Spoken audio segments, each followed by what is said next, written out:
Hi guys, ayan, good afternoon, good afternoon, good afternoon. Ayan, naayos yung kanilang lagusan ng tubig, yan guys, kasi itong area na to,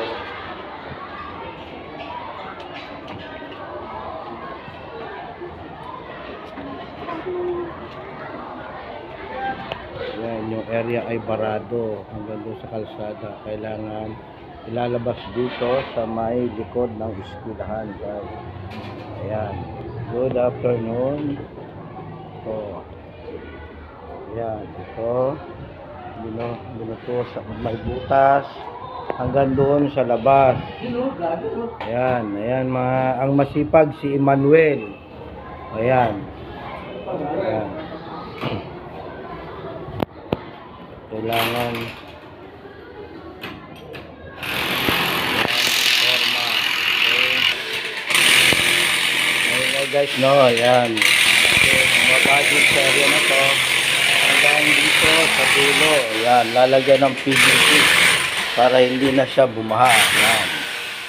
Ayan, itong area na to ay eskwelahan din to, room ng mga bata. Ang problema, bumaha pag umulan, kaya pinagawa ng principal dito. Ayan, hanggang dito sa labas. Ayan yung kasama ko, mga masipag na taga. Ayan.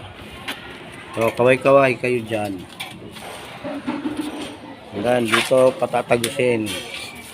Dyan sa kanal. Okay? Yan ang mga masipag na dalawa. Yan. Yan. Nagyan siya ng harang. Yun. Ang lalim guys, no? Okay? Yan ang PVC. Asan pala dito? Ayun ginagamit. Dalawa yung Yan ang mga masipag. Yan, masipag. O, kaway-kaway dyan. Nasa YouTube channel ka mamaya. Yan, binutasan yan. Yan ang mga masipag na mga taga-maintenance engineering south. Ayan.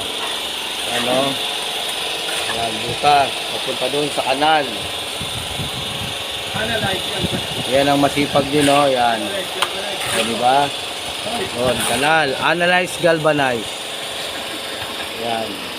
Hanggang doon sa dulo, guys. Oh. Yan. Okay. Yan, daming nahukay na mga panambak. Yan, yung ang galing sa ilalim yan guys. Yan yung mga itatanim na PVC. Yan. PVC ang gagamitin. Kulay itim. Ayan na, nakabaon na yung isa. Ayan. Okay. Tapos, yan. Yan yung tinastas hanggang doon sa labas. Okay guys.